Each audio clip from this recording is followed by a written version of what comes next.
Assalamualaikum warahmatullahi wabarakatuh. Halo semuanya, kembali bersama saya Rijal Akbar.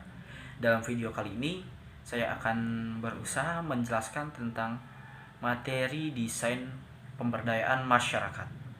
Untuk lebih jelasnya, mari kita langsung saja ke video. Baik, kita langsung saja ke bagian materi. Definisi pemberdayaan. Secara etimologis, pemberdayaan berasal dari kata daya, yang berarti kekuatan atau kemampuan. Pemberdayaan dimaknai sebagai suatu proses menuju berdaya atau suatu proses pemberian daya kekuatan dan kemampuan pada pihak yang berbudaya. Pemberdayaan menurut Suhendra 2006 74-75 adalah suatu kegiatan yang berkesinambungan, dinamis, secara sinergis, mendorong keterlibatan semua potensi yang ada secara evolutif dengan keterlibatan semua potensi.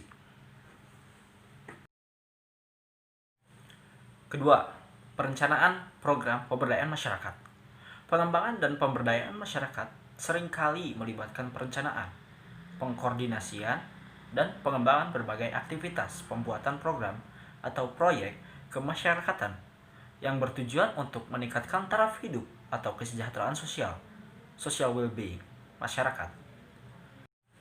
Sebagai suatu kegiatan kolektif, pemberdayaan masyarakat melibatkan beberapa aktor seperti pekerja sosial, masyarakat setempat, lembaga donor, serta instansi terkait yang saling bekerja sama mulai dari perancangan, pelaksanaan, sampai evaluasi terhadap program proyek tersebut.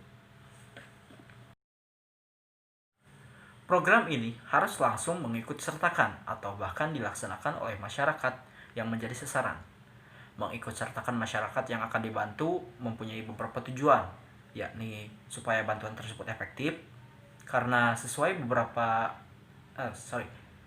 dengan kehendak dan kemampuan serta kebutuhan mereka. Selain itu, sekaligus meningkatkan keberdayaan atau empowering masyarakat dengan pengalaman dalam merancang, melaksanakan, mengelola, dan mempertanggungjawabkan upaya peningkatan diri dan ekonominya. 3. Eksplorasi dan analisis kondisi masyarakat. Eksplorasi merupakan sebuah kata serapan dalam bahasa Inggris, yaitu explore atau menjelajah. Eksplorasi ini bisa mengenai apapun dan tidak terbatas pada suatu hal atau suatu daerah atau wilayah tertentu saja, namun lebih luas. Tujuannya memperoleh pengetahuan lebih banyak, yaitu tentang keadaan, terutama sumber daya alam yang ada di tempat itu. Menurut Komarudin, analisis merupakan suatu kegiatan berpikir yang menguraikan suatu keseluruhan menjadi komponen, sehingga dapat mengenal tanda-tanda komponen, hubungan satu sama lain, dan fungsi masing-masing dalam satu keseluruhan yang terpadu. Masyarakat adalah kumpulan dari banyak individu yang membentuk sebuah kelompok, di mana mereka mematuhi setiap peraturan yang telah ditetapkan di lingkungan yang mereka tempati. Kondisi masyarakat yaitu suatu keadaan atau situasi masyarakat yang ada dalam masyarakat itu sendiri. 4. Pengambilan keputusan perencanaan pemberdayaan. Pengambilan keputusan adalah sebuah proses menentukan sebuah pilihan dari berbagai alternatif pilihan yang tersedia. Pada umumnya, suatu keputusan dibuat dalam rangka untuk memecahkan permasalahan atau persoalan, problem solving. Dan setiap keputusan yang dibuat itu pasti ada tujuan yang hendak dicapai. Pengambilan keputusan perencanaan pemberdayaan menurut para ahli. Menurut Kuswardani, bahwa pengambilan keputusan ialah seorang individu yang tidak merasa puas dengan sebuah situasi yang ada dengan prospek situasi yang mendatang dan memiliki otoritas untuk berinisiatif dalam mengambil langkah untuk menanggulangi kegiatan tersebut.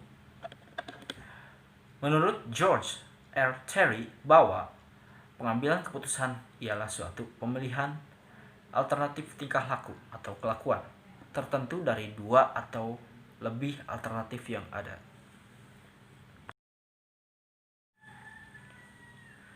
Jenis-jenis pengambilan keputusan. 1. Keputusan auto-generated. Keputusannya diambil dengan cepat dan kurang memperhatimbangkan data, informasi, fakta, dan pada lapangan keputusannya. 2. Keputusan induce. Keputusan ini diambil dengan berdasarkan scientific management atau pengolahan data secara ilmiah, yang sehingga keputusan itu logis, ideal, rasional, dan dilaksanakan, dan resikonya relatif kecil. Dalam proses pengambilan keputusannya lebih lambat. Untuk keputusan induce ini saya bisa menyimpulkan bahwa keputusan ini diambilnya agak terlambat dari keputusan auto-generated, tapi memang yang induce ini lebih terperinci menurut data dan aktual dan telah dipikirkan matang-matang tentunya. Tujuan dan fungsi pengambilan keputusan. Tujuan yang bersifat tunggal terjadi apabila dalam keputusan yang dihasilkan hanya menyangkut satu masalah. Tujuan yang bersifat ganda terjadi jika keputusan yang dihasilkan itu menyangkut lebih dari satu masalah. Fungsi pengambilan keputusan. Pengambilan keputusan sebagai suatu kelanjutan dari cara pemecahan masalah memiliki fungsi antara lain, yaitu sebagai permulaan dari semua aktivitas manusia yang sadar dan terarah, baik secara individual maupun secara kelompok, baik secara institusional maupun secara organisasional. Awal dari semua aktivitas manusia yang sadar dan terarah, baik secara kelompok, baik secara institusional maupun secara organisasional, suatu yang bersifat futuristik, artinya bersangkut paut dengan hari yang akan datang, di mana efeknya berlangsung cukup lama. Tahap pengambilan keputusan. 1. Intelligence. Suatu pengumpulan informasi untuk mengidentifikasi suatu permasalahan. 2. Design. Suatu tahap perencanaan solusi dalam bentuk alternatif dalam pemecahan masalah. 3. Choice. Tahap memilih solusi dari alternatif-alternatif yang telah disediakan. 4. Implementation. Suatu tahap melaksanakan suatu keputusan dan melaporkan hasilnya. Apa itu pemberdayaan masyarakat? Pemberdayaan masyarakat adalah proses pembangunan di mana masyarakat berinisiatif untuk memulai proses kegiatan sosial untuk memperbaiki situasi dan kondisi diri sendiri. Pemberdayaan masyarakat bisa terjadi apabila masyarakat itu sendiri ikut pula berpartisipasi. Ya, di Desa Garawangi ini saya akan berusaha menyoroti tentang masalah limbah plastik. Tentunya di Garawangi merupakan desa yang bersih, namun pengelolaan sampahnya yang masih kurang tertata rapi di tempat pembuangannya. Dan untuk lebih jelasnya, kita akan langsung survei ke tempat.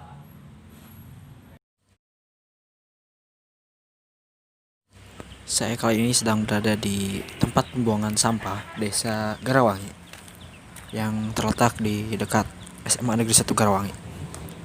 Bisa dilihat di sini sampah berserakan di mana-mana, mulai dari sampah plastik, sampah kertas, hingga sampah yang lain. Dan di sini begitu bau amis dari sampah plastik yang masih basah karena dibuang begitu saja. Dan di sini kita melihat bahwa ada pembakaran sampah. Bahwa sampah plastik dibakar dapat mencemari udara dan itu bukanlah hal yang baik.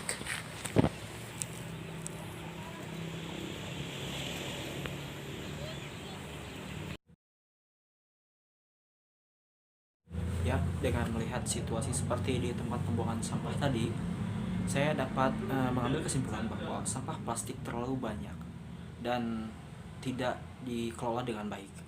Maka dari itu saya memiliki ide untuk mengelola limbah plastik tersebut menjadi barang yang bisa dipakai kembali atau didaur ulang.